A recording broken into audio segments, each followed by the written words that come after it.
네, 오늘 배치기가 일어난 현장 운영위 국감에 함께했던 조국혁신당 신장식 의원 스튜디오 나와 있습니다. 안녕하세요. 네, 안녕하세요. 신장식입니다. 네, 원래 의원님은 소속 상임위는 정무위원회. 네, 운영위는 이제 겸임이죠 보통. 네, 그렇습니다. 그래서 그렇습니다. 어제 오늘 이틀 동안 국감을 예. 했는데 완전 끝난 건가요 지금? 오늘 아직 진행 중인데요. 국감 중에 잠깐 정회가 돼서 네. 실제로는 그래서 정회가 아니었으면 전화로 하는 쪽으로 했다가 네. 잠깐 지금 중지 중이라서 잠깐 여의도에서 물 건너갔군요. 예, 물 건너왔습니다. 상암동 다리 네. 건너왔습니다. 감사합니다. 네. 근데 어제 오늘 운영위 국감 요약하자면 어떻게 총평하실 수 있을 겁니까?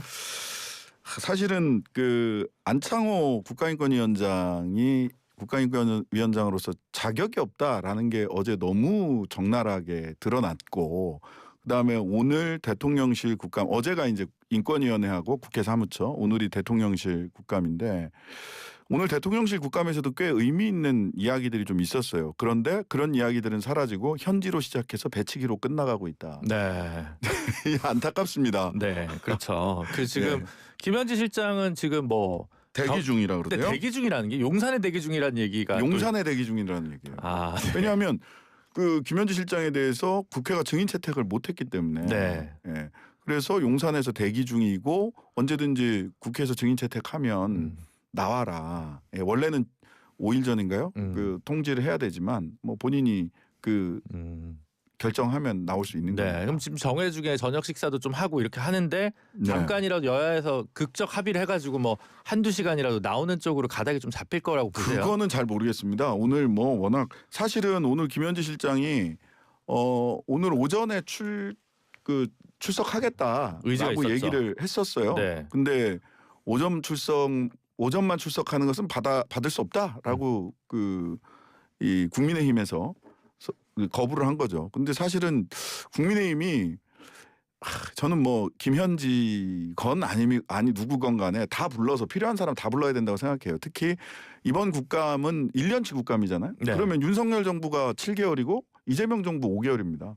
그러면은 5개월짜리 국감만 할 게 아니라 7개월짜리 국감, 특히 작년에 정진석 비서실장이나 김성훈 경호처 차장, 그다음에 윤재순 전 총무비서실장 와서 다 거짓말했거든요. 소위 나토 3종 세트 거짓말했어요. 2점은 빌린 거고 1점은 우리나라 중소기업 거다. 거짓말이잖아요. 네. 그다음에 소위 스크린 골프 연습장 이거 가지고 창고다 그런 거 본 적 없다. 내가 증인 선서까지 했는데 무슨 소리냐. 이런 얘기를 막 하고 갔거든요. 다 불러서 해야 되는데 이번에 국힘에서는 김현지 그다음에 그것도 보고 좀 이분들 너무하다. 냉장고를 부탁해 대통령 출연한 거를 가지고 네. 뭘 좀 문제를 삼고 싶었나 봐요. 근데 그럴 수 있다고 생각을 합니다. 근데 JTBC 사장부터 현장 PD까지 7명을 신청했더라고요. 이건 좀 너무하지 않아요? 네. 그리고 그래서 결과적으로 보면 김현지 실장이 나오는 걸 바랬나? 큰 퀘스천 마크를 찍습니다. 그렇군요. 김현지 실장 근데 이제 어제 저희 방송에 김용민 의원도 나와서 네. 한 번쯤은 나와서 해명을 하는 건 좀 차라리 나을 것 같다라는 얘기들 네. 많이들 하세요. 의원님 보시기에도 왜냐하면 또 오래전부터 알고 지내던 사이 아닙니까? 예. 그렇습니다. 전 학생 운동할 때 한 30년 전 30년도 더 전 인연이네요. 네. 예. 근데 오늘 보니까 박충건 의원이나 주진우 의원 이런 분들이 이제 주로 김현지 없는 김현지 국감을 했는데 이분들 의정 활동 하시려면 죄송한 말씀입니다만은 조금 더 성의 있게 자료 조사를 하시는 게 좋겠다. 대표적으로 친북 세력인 경기동부와 같이 연관이 돼 있다 이렇게 얘기를 하는데 네. 제가 말씀드리는데요. 네. 제가 김현지 실장 대학교 1학년 때부터 어떻게 살았는지를 잘 알고 있는 선배로서 학교는 다르지만 같은 정치적 의견 그룹에 비슷하게 있으면서 박원석 의원도 여러 번 얘기했습니다. 경기동부가 아니다. 경기동부 절대 아니고요. 네. 그렇게 우호적인 관계에 있지도 않았어요. 그렇죠. 그러니까 네. 박충건 의원님 좀 조사하시고 말씀하시면 좋겠다. 알겠습니다. 너무 과도한 정쟁 프레임을 벗어나서 좀 생산적 논의를 해보자면 의원님께서 대통령실 이제 2023년, 24년 특활비 집행 내역을 좀 제출해라라고 요구를 했다는 것 같은데. 예, 그렇습니다. 그럼 뭐냐면 그게 강선영 의원님하고 서지영 의원님이신가요?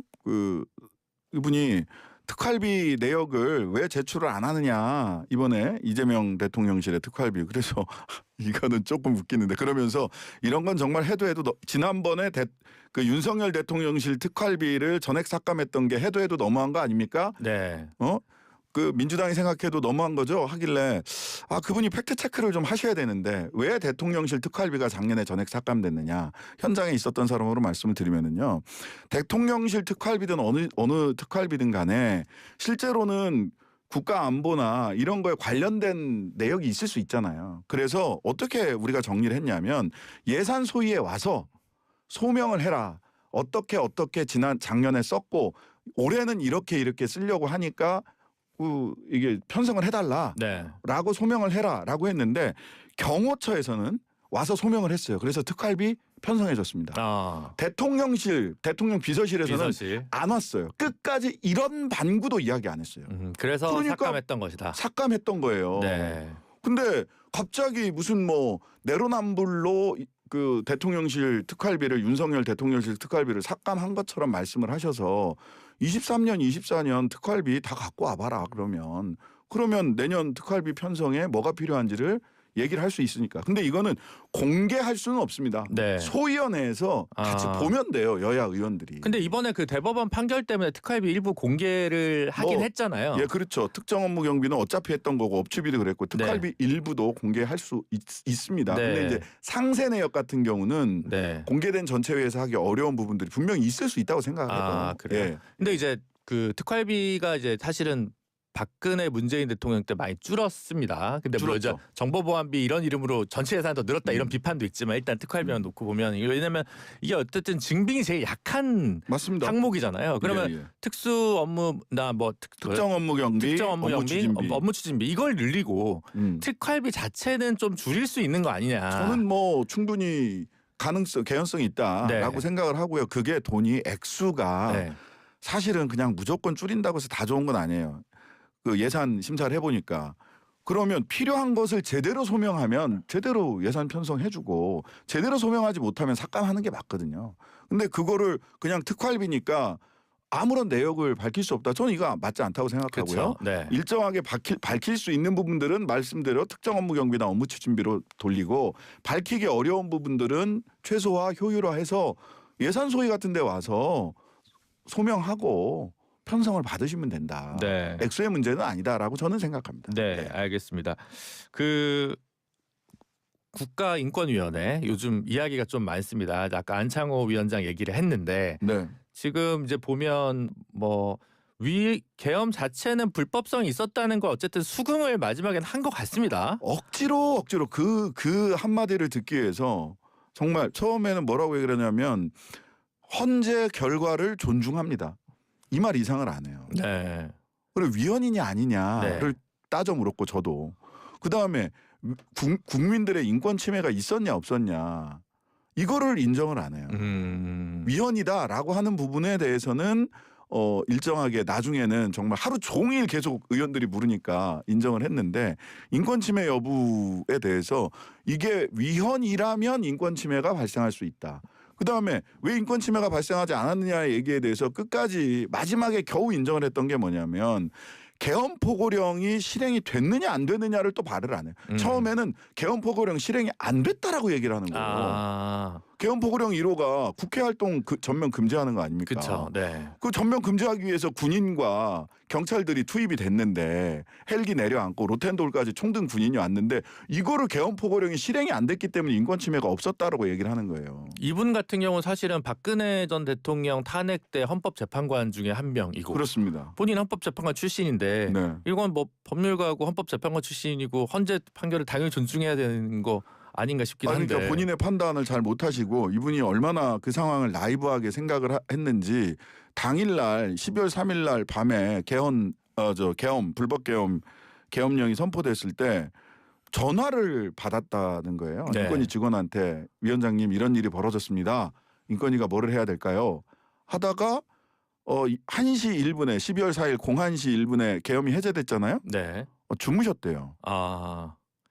해제됐으니까 나는 잔다. 왜 주무셨어요? 국민들은 전부 다 아직 해제 이후에도 군인들은 국회에서 물러나지 않고 있었고 시민들은 전부 다 국회 앞에서 날을 새고 있고 이 민주주의와 인권을 지키기 위해서 국민들은 길거리에 있는데 국민들의 인권의 최후의 보루라는 인권위원장님은 주무셨다는 거예요.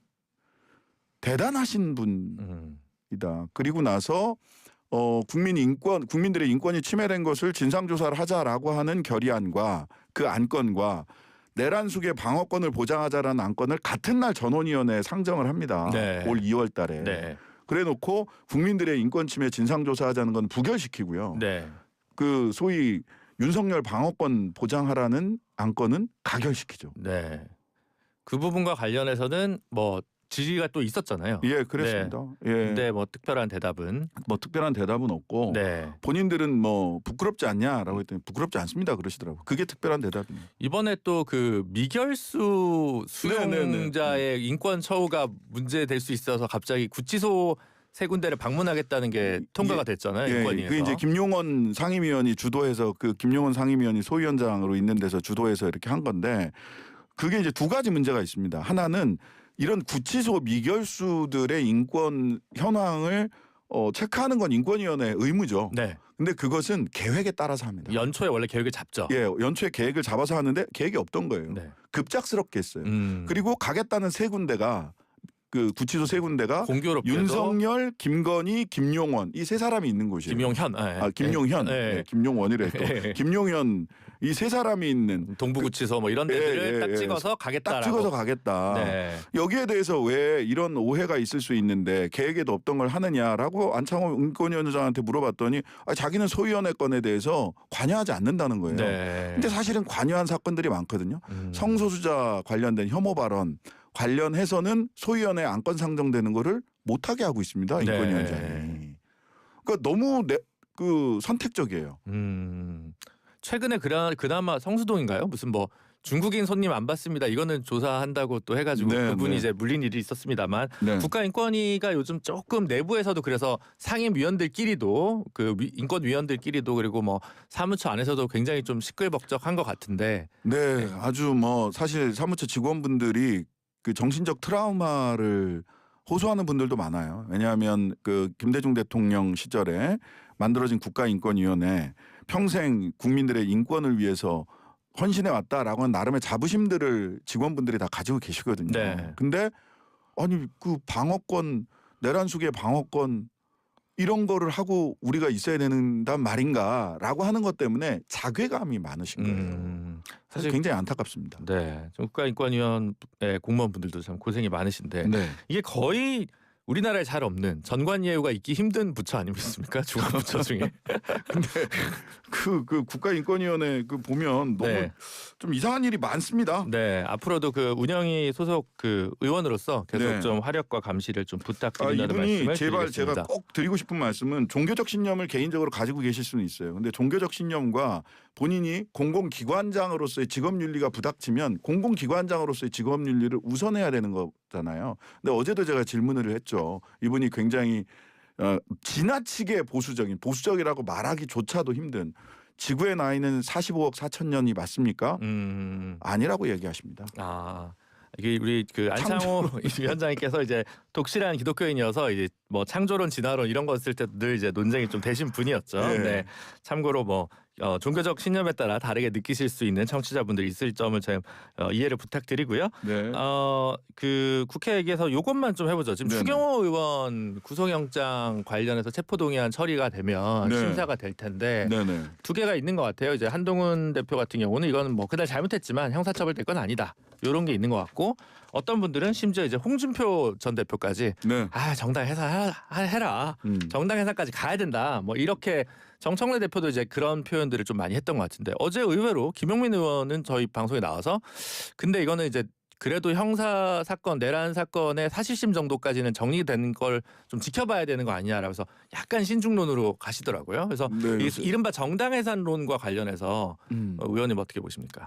저는 뭐 기본적으로는 그 정당은 유권자들의 심판에 따라서 그 존망이 결정돼야 된다라고 하는 게 기본적인 원칙인데 의회주의자로서 사법에 의해서 심판받기보다는 표로 심판받는 게 정당하다. 그런데 그냥 그쪽에서 통합진보당을 해산을 했을 때 당시의 논리 네. 그때 이제 황교안 법무부 장관이 이 제소를 해가지고 헌재에다가 그 논리를 보면 그 주요 정당의 주요 인물들이 민주적 기본 질서를 위배했느냐, 그 다음에 그 헌재는 항상 보충적 다른 대안이 있느냐, 이 두 가지를 핵심적으로 본단 말이죠.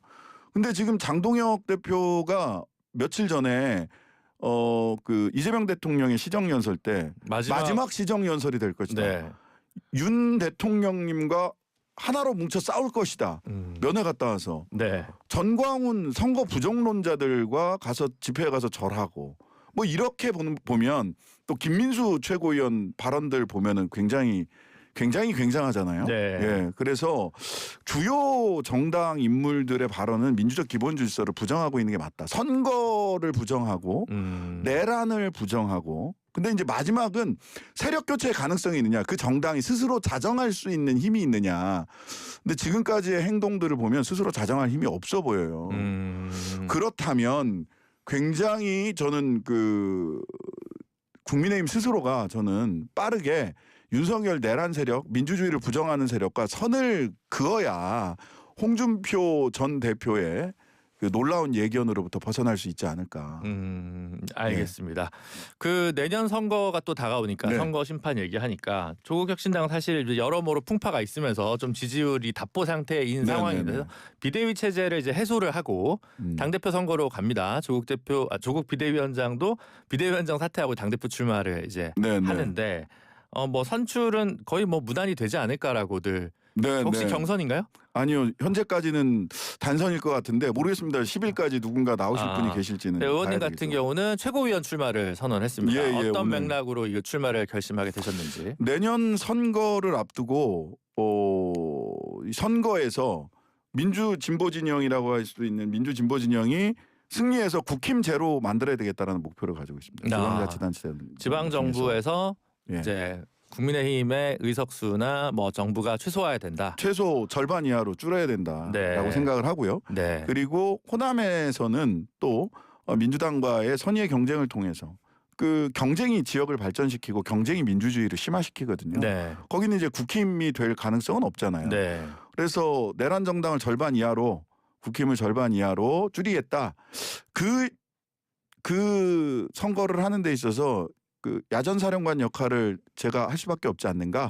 해야만 한다. 반드시 이겨야 되겠다. 이런 생각하고 있습니다. 그런 생각으로 최고위원 출마를 하셨다라는 거고, 말씀하신 걸 보면 호남에서는 민주당과 세게 경쟁을 하고 다른 지역에서는 연대연합을 과감하게 하겠다를 당연합니다. 신장식 의원은 생각을 하고 있는 거고. 그렇죠. 그리고 이제 조국 대표는 무슨 생각할지 아직 뭐 비슷한 생각을 가지고 비슷한 생각으로 저는 알고 있습니다. 국힘 제로.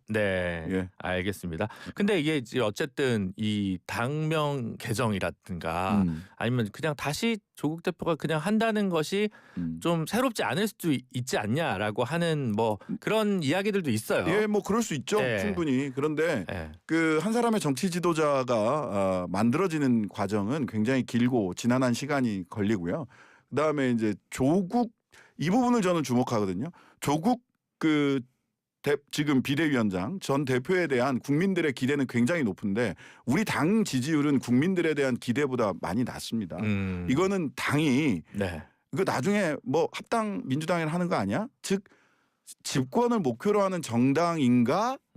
라고 하는 것에 대한, 또는 정당다운 정당인가? 라고 하는 데한 정당인가? 가설 정당 아닌가라는 신뢰. 이 문제를 해결하는 것이 저희들한테 닥친 과제다. 여의도 호사가들 소위 달건이라고 하는 분들은 이게 결국은 다음 총선 때 즈음에는 민주당과의 큰 틀에서 합치지 않겠느냐라고 보시는 분들, 혹은 그런 분들이 꽤 있다와 아니다, 독립된 정당으로서 끝까지 가야 된다라고 하는 분들 사이에 어떤 이견들이 분명히 조국혁신당의 핵심 정치인들 사이에 좀 갈린다, 이런 얘기도 많이 하시는데. 아니 뭐 도아님은 뭐로 볼 필요가 없어요. 우리는 그 처음부터 연합 정치를 이야기를 했고 국힘을, 내란 정당을 제로로 만들어야 된다.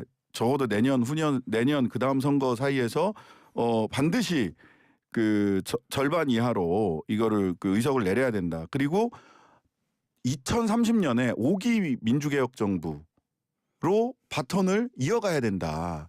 그 가운데서 판단이 되는 거고요. 정치적 결정은. 예, 그걸 위해서 연대연합에 과감하게 나설 것이다라는 말씀드립니다. 알겠습니다. 마지막 하나만 더 질문 드리겠습니다. 예, 예. 야전사령관을 자임하겠다고 하셨으니까 네. 조국 대표는 내년 6월에 어떤 선거에 출마해야 됩니까? 어떤 선거에 출마할지 가장 국민의힘이 뼈 아파할 만한 선거에 출마하지 않으실까요? 어쨌든 그러면 출마는 한다. 출마는 합니다. 조국 대표는 6월에 재보궐이든 단체장 선거든 출마는 한다. 그렇습니다. 알겠습니다. 완주는 알 수 없다? 광역단체장의 경우에는 아니, 알 수도 없다. 그거는 국힘 제로라고 하는 목표를 달성하는 게 어떤 게 좋은 방법인가를 판단을 하면 되죠. 그러면 오늘 말씀은 부산까지도 열어둔다. 아니 그거는 뭐 어디든 다 열어둘 수 있습니다. 네, 알겠습니다. 오늘 신장식 의원과의 시간은 여기까지 하도록 하겠습니다. 오늘 나와주셔서 감사드리고요. 저녁에도 운영위에서 활약 기대하겠습니다. 네, 감사합니다. 네, 지금까지 조국혁신당 신장식 의원이었습니다. 이번 섬은 대이작도 풀등입니다.